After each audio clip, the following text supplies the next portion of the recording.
you know about the USA? Do you know about the government? Can you tell me about the Constitution? Hey, learn about the USA.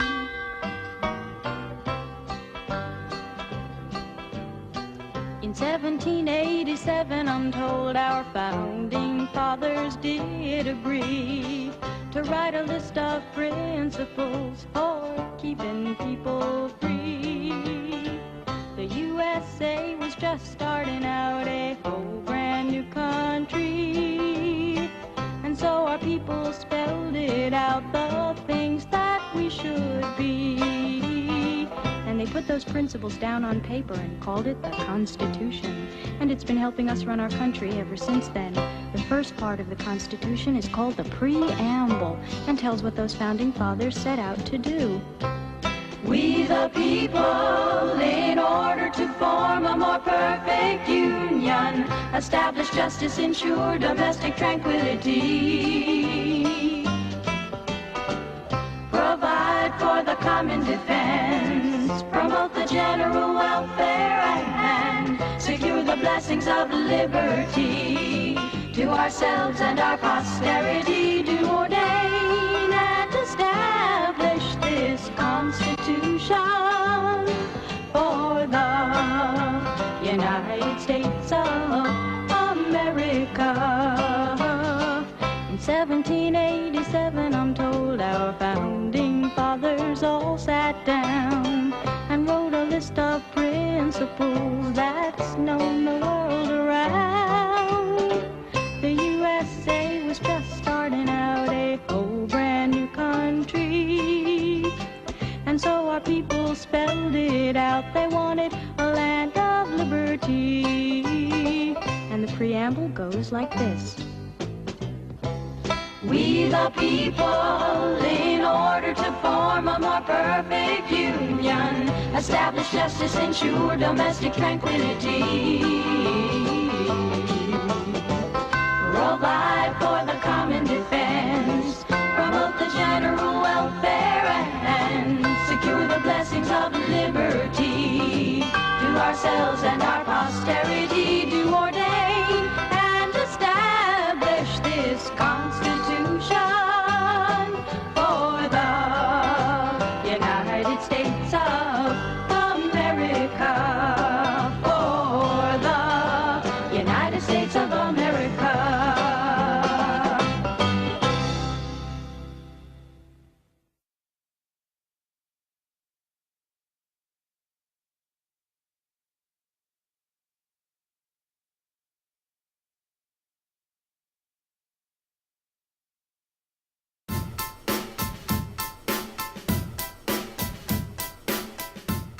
Hey guys, welcome to BHS History. We're going to break up the Constitution, guys, and you've landed in the Preamble. That's right, guys, the very beginning of the Constitution. It's not even the beginning, it's the beginning before the beginning.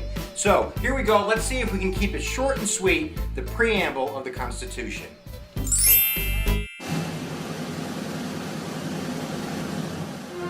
We the people of the United States, in order to form a more perfect union, establish justice, ensure domestic tranquility, provide for the common defense, promote the general welfare, secure the blessings of liberty to ourselves and our posterity, do ordain and establish this Constitution for the United States of America.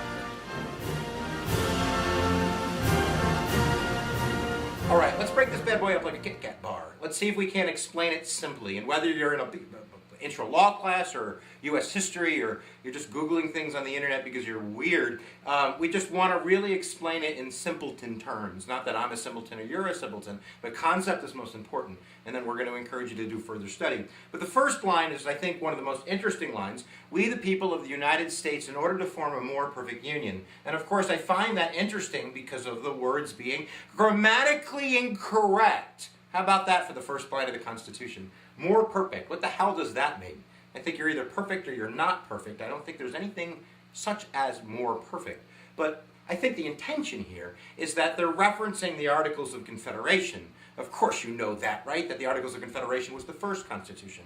And this is a 10-year span from the Revolution to 1787 when the Constitutional Convention was formed and they wrote the new Constitution. But that first line, I think, is referring to the idea that the first Constitution is not working out and that the country isn't getting stronger, it's getting weaker. And of course, you know, there's 15 layers to that story in Shay's Rebellion, whether you believe that we needed a new Constitution, or there's probably libertarians out there that would argue that the Articles were just grand as they were. But that's for another day and another dollar. But that's the first line. And then there's 5 objectives, so let's head them out of the park. Here's one. All right, so establish justice. I mean, it would be simple if we just said that and everyone was like, okay, got it, let's move on. But I think that this really reveals, you know, the inner gizzards of political conflict and factions in the United States. Whether you believe when you read the word establish justice, that is something that you're referencing in your own context. That you might be referring to Trayvon Martin, or you might be thinking about you know, why OJ got off, or it might be justice in that form. It might be civil rights justice, or maybe it's the justice to be left alone, or this kind of justice concept really depends on how you're reading it. And that's whether you believe in the first place in original intentionalism, which means that you think the word should mean what the founders meant when they wrote them, or you're somebody who's more loose with their constructionism of the Constitution, and you believe the founders wrote them in this way in order for future generations to interpret it in their own contextual times. The flexibility of the Constitution, or if you believe in a more rigid structure of the Constitution. That's what makes this all such an interesting topic to talk about. Look at me laughing inside as I'm being interesting. All right, so establish justice. Number 2, let's do it. Ensure domestic tranquility. This might be a direct reference in terms of original intentionalism to Shay's Rebellion. That to at least the manufacturing class, the more elite class, represented a real threat to private property and maybe to the structure of who was in power during the Articles of Confederation.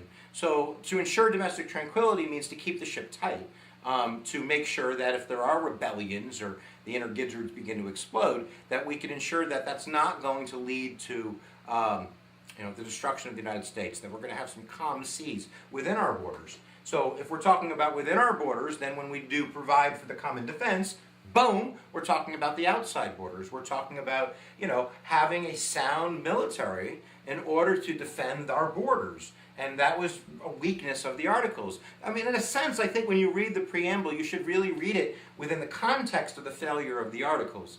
And, you know, some people out there, you might be a libertarian, and you're yelling in your head, Hughes, the Articles was the right way. But we're talking about history, of course, and we're talking about, in the founders' minds, what they saw as the malfunctions or the dysfunctions of the Articles of Confederation. So we establish justice, we ensure domestic tranquility, we provide for the common defense, and then I think the 4th objective is probably the one that gets into the most controversial language in terms of interpretation, to promote the general welfare. Now, that means what it means. I'm going to keep saying that. It means what it means. It means either what you think it means, or it means what you think the founders meant when they wrote that. But to promote the general welfare is definitely something that, if you believe in a loose interpretation, can certainly be construed to mean lots of things as times change.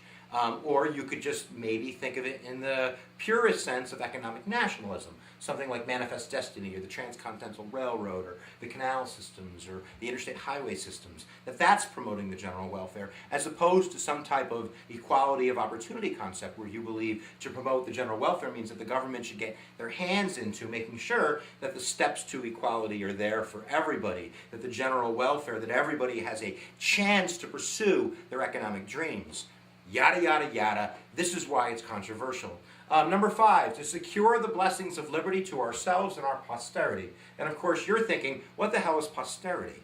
Well, posterity isn't your rump, my friends. Posterity is future generations. So this means that liberty and the blessings of liberty is, you know, top 5 of why the Constitution is there. And this, if you get into the Declaration, is the concept that they're not giving us our liberty. The government wasn't like, liberty, liberty, want some liberty. The government is there to protect the liberties that are within ourselves, whether you're talking about providence or your God concept, or if you're a pagan and you believe in the goddess, or you just believe in nature, or you just believe that we inherently as human beings have rights, and the government's job is to ensure those liberties. And again, you can get into liberty and the definition of liberty and what that means.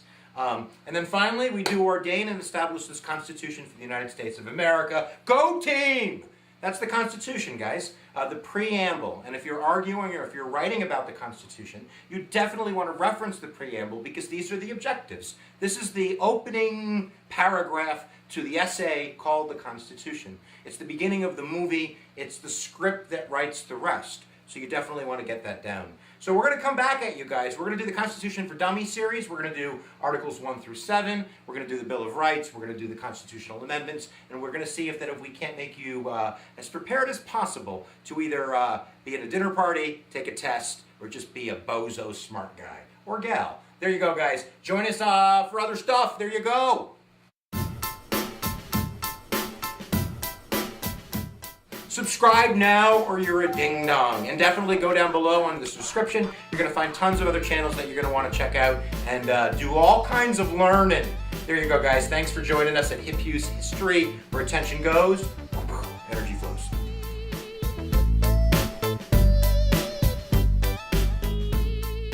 Hi, I'm John Green. This is Crash Course U.S. History, and today we're going to talk about the United States Constitution. And in doing so, we're going to explore how the American style of government became the envy of the entire world, so much so that everyone else copied us. What's that, Stan? We're not going to talk about other countries stealing our form of government because no other countries stole our form of government? That doesn't seem possible, Stan. No, Stan, not the libertage. Cue the intro.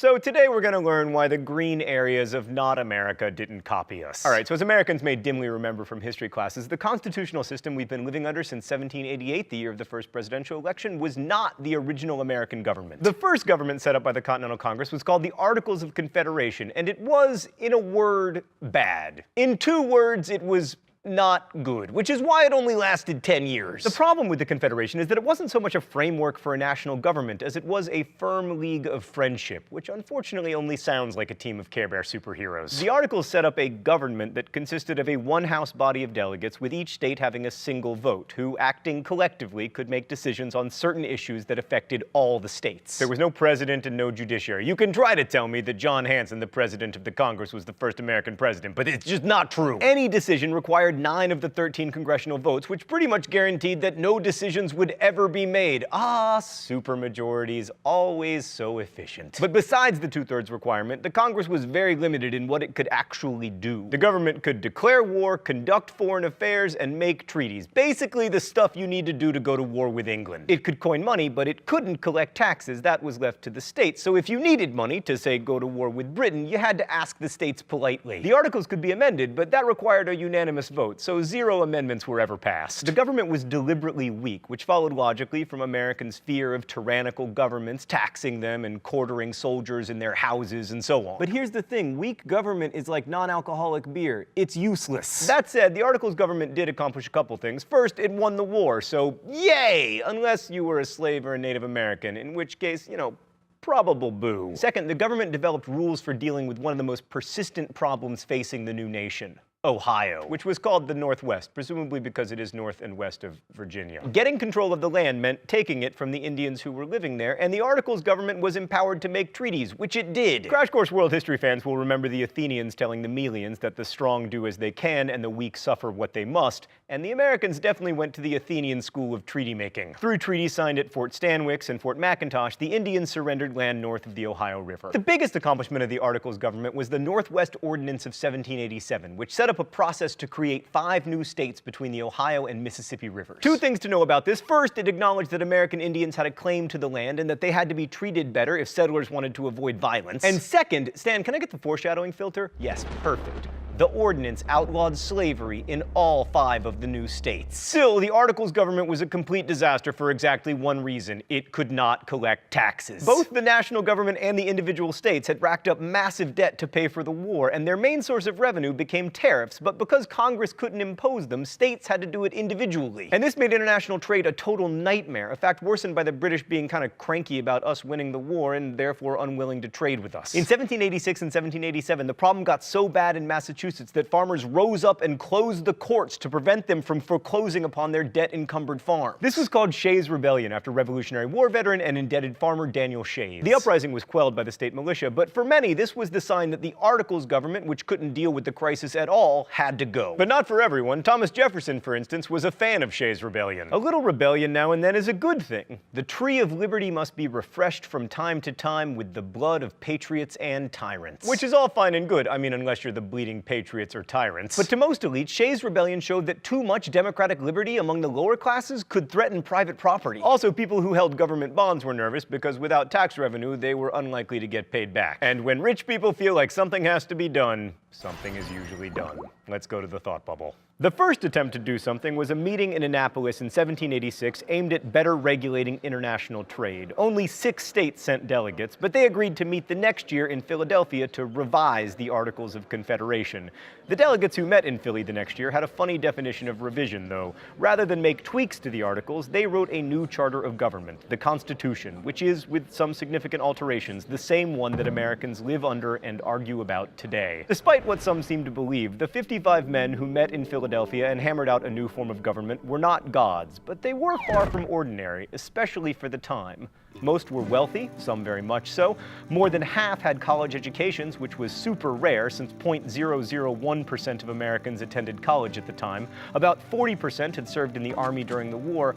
But one thing they all shared was a desire for a stronger national government. The delegates agreed on many things. The government should have executive, legislative, and judicial branches, and should be Republican with representatives rather than direct democracy. But the devil appeared in the details. Alexander Hamilton, probably the biggest proponent of very strong government, wanted the president and Senate to serve life terms, for example. That idea went nowhere because the overarching concern of almost all the delegates was to create a government that would protect against both tyranny by the government itself and tyranny by the people.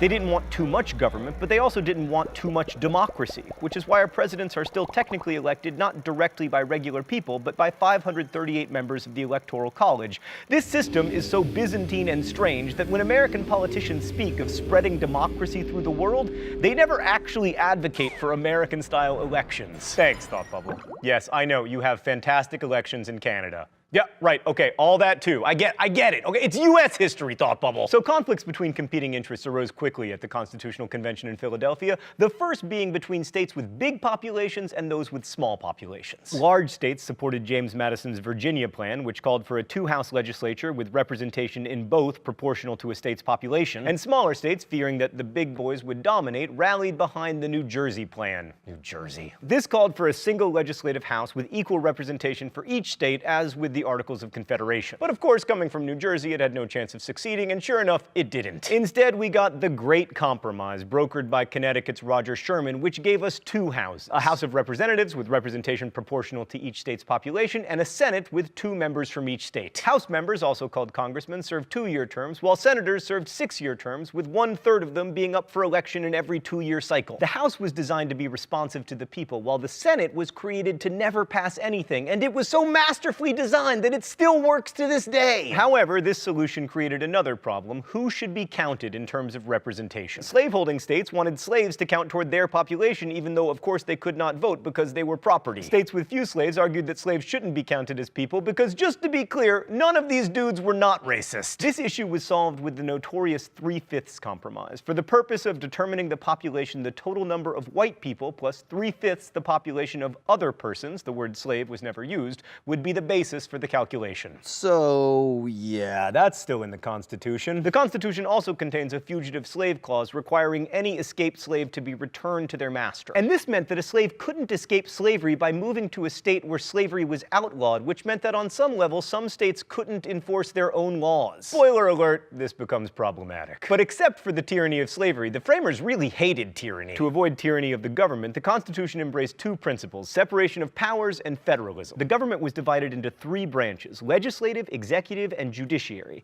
And the Constitution incorporated checks and balances. Each branch can check the power of the others. The legislature can make laws, but the president can veto those laws. The judiciary can declare laws void too, but that's a power they had to grant themselves. You won't find it in the Constitution, I promise. You can look for it. And federalism is the idea that governmental authority rests both in the national and the state governments. As an American, I am a citizen both of the United States and of the state of Indiana. And the national government, the one set up by the Constitution, is supposed to be limited in scope to certain enumerated powers. Most other powers, especially the protection of health, safety, and morals, are left to the states. But the Constitution also seeks to protect against the radicalism that too much democracy can bring. The mostly rich framers worried that the people, many of whom were poor and indebted, might vote in congresspeople or, God forbid, a president in favor of, like, redistribution of property. To hedge against this, senators were elected by the states, usually by state legislatures, and they were supposed to be like leading citizen types. You know, the kind of good Americans who take bribes and have adulterous affairs in airport bathrooms and patronize prostitutes and shoot Alexander Hamilton. Anyway, the other hedge against too much democracy is the aforementioned Electoral College, which many Americans hate because it has the potential to elect a president who did not win the popular vote. But that's kind of the point. The electors were supposed to be prominent, educated men of property who were better able to elect a president than, like, the rabble. But the Constitution of the United States is a really impressive document, especially when you consider its longevity. I mean, as Crash Course World History fans will remember, the nation-state is pretty new on the historical scene, and the United States established by the Constitution is actually one of the oldest ones. But the Constitution would be meaningless if it hadn't been ratified, which it was, but not without a fight that helped clarify America's political ideology. 9 out of the 13 states were required to ratify the Constitution, and special conventions called for the purpose. In order to convince the delegates to vote for it, 3 of the framers, Alexander Hamilton, James Madison, and John Jay, wrote a series of 85 essays that together are known as the Federalist Papers. Taken together, they're a powerful and ultimately persuasive argument for why a strong national government is necessary and ultimately not a threat to people's liberty. Oh, it's time for the mystery document?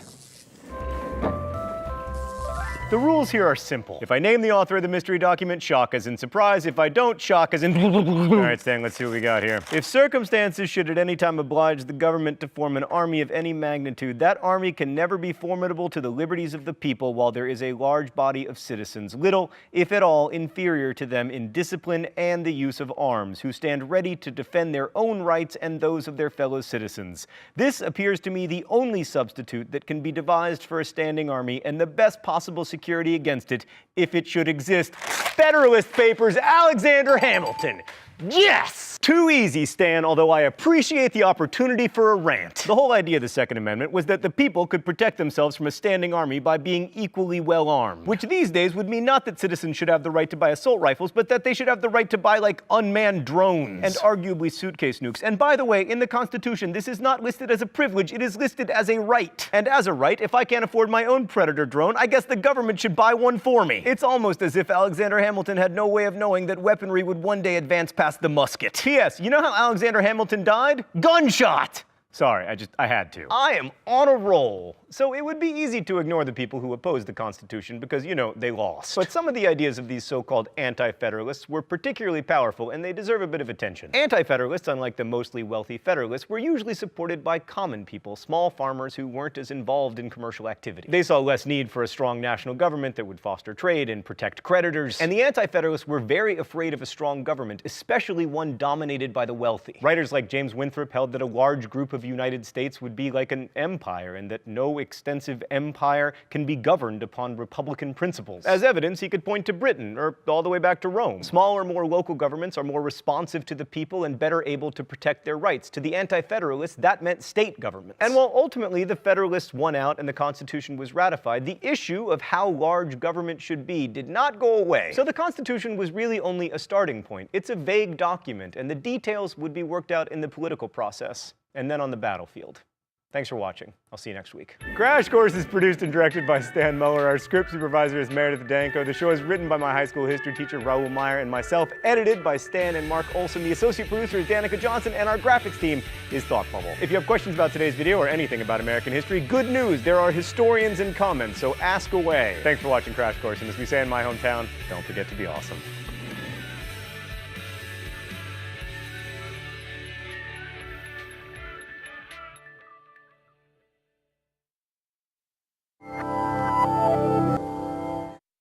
Hi, I'm Craig, and this is Crash Course Government and Politics, and today we're going to talk about the single most important document in America, one that we'll be talking about a lot over the next few months. No, I'm not talking about O Magazine, it's the United States Constitution, and what we're really going to focus on is how it got made and how it became the foundation of our government.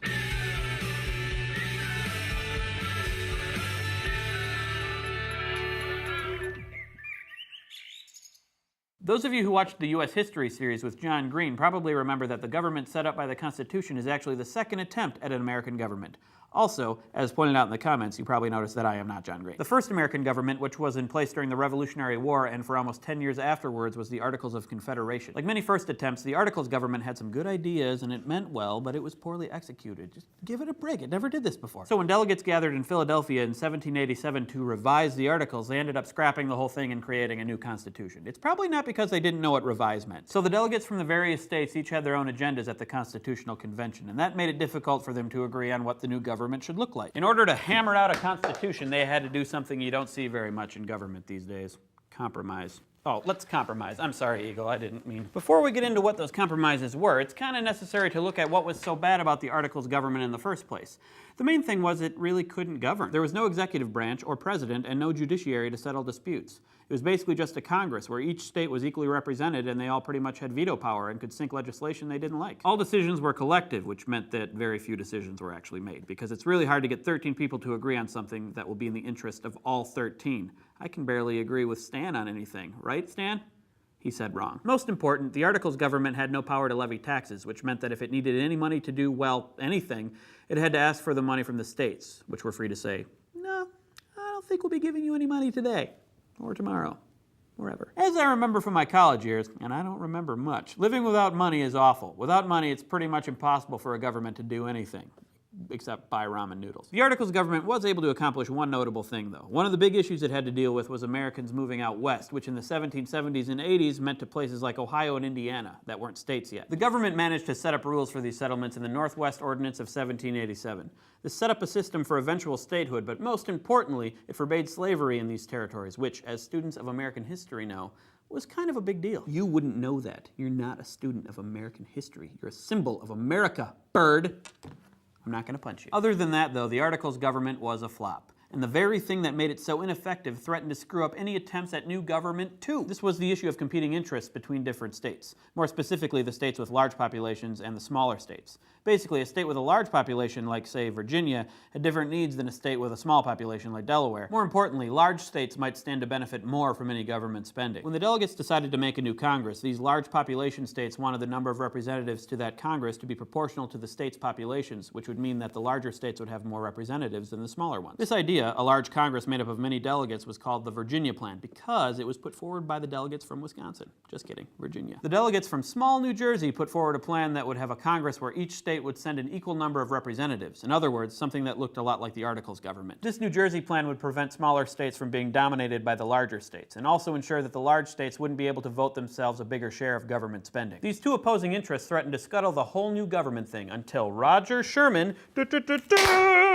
from Connecticut proposed the Great Compromise that gave us the bicameral legislature that we talked about in episode 2, and we've all come to know and love. Sometimes. So the Great Compromise meant that we would have a two-house legislature, but this wasn't the only issue related to how the seats in Congress would be apportioned. The membership in the House would be based on the state's population, but at the time there was an issue about how to count that population. The issue was slavery, more specifically, how to count slaves as part of the state's population. Let's go to the thought bubble. The states with large slave populations like South Carolina and Virginia had a pretty big interest in counting these slaves for the purposes of determining representation. And the states with few slaves didn't want them counted at all, because this would mean that the white non-slave people in those states with lots of slaves would effectively be better represented than the white non-slave people in the states with few slaves. The delegates at the Constitutional Convention solved this problem with another compromise that was decidedly less great. Article 1, Section 2 of the Constitution includes the following clause. Representatives and direct taxes shall be apportioned among the several states which may be included within this union, according to the respective numbers, which shall be determined by adding to the whole number of free persons, including those bound to a service for a term of years, and excluding Indians not taxed, 3/5 of all other persons. If you're looking for the word slave, you won't find it. They're the ones described by the phrase 3/5 of all other persons. This is the notorious 3/5 compromise. What it means is that in order to determine how many representatives a state has, you count the number of free people in the state, including indentured servants, and add to that number 3/5 of the number of non-free persons, otherwise known as slaves. slaves. So in terms of counting, each slave was worth 3/5 of each free person. Thanks, Thought Bubble. Anyway, this meant that the states with large populations of slaves would be disproportionately represented in Congress, but not quite so badly that most northern states with small numbers of slaves wouldn't vote for the Constitution. What this also did was enshrine the idea that slaves, who were mostly black, were worth less than free people, who were mostly white, and it embedded slavery into the Constitution. So before this Constitution of Compromise could go into effect, it had to be ratified by at least 9 of the 13 states. So each state had a special convention where delegates could vote on whether or not to adopt the new Constitution. These conventions were more open to the public than the Constitutional Convention itself, and the ratification process is the reason why some people say the Constitution is based on the will of the people. But not everybody wanted the Constitution, and they needed convincing. This is where things get a little confusing. Did you want the Constitution? Did you? In 1787, public opinion about the Constitution was pretty evenly divided. Those who wanted the Constitution were called Federalists, largely because of the Federalist Papers, a series of articles written by Alexander Hamilton, James Madison, and John Jay. They wrote the Federalist Papers to convince voters in New York to ratify the Constitution, and since New York did eventually ratify the document, I guess they worked. But we should listen to both sides of the argument in the Clone Zone. So joining us in the Clone Zone today will be Federalist Clone and Anti-Federalist Clone. Let's hear from Federalist Clone first. Fetty? Can I call you Fetty? No. The Federalists were the incredibly intelligent Americans who thought that a strong central government would benefit the country as a whole. They tended to come from cities, and often they represented commercial classes, especially wealthy people who had lent money to the government during the Revolution. They liked the new Constitution because they felt that a strong national government would pay its debts, and this was good for business. They also tended to want stronger ties with England, again, because England was a good trading partner. Given the raging success of the Articles of Government, it's pretty clear that the Federalists were right. Okay, now let's hear from Anti-Federalist Clone. How do you respond, Auntie? I'm not your aunt.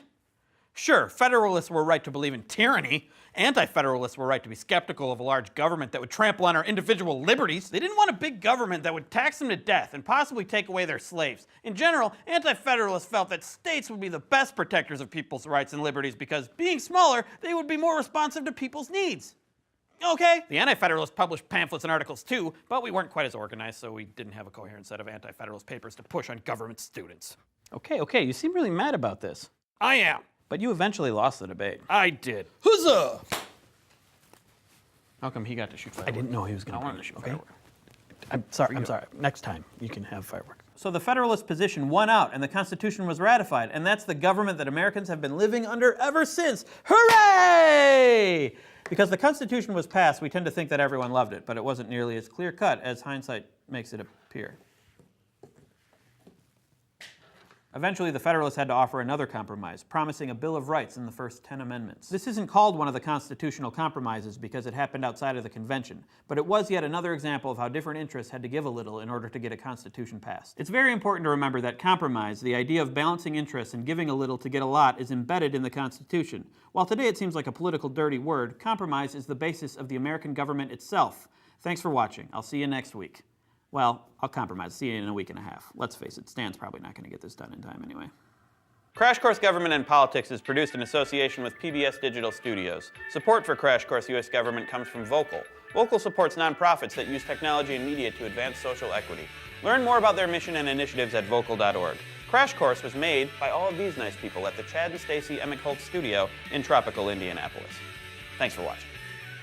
I'm going to the beach.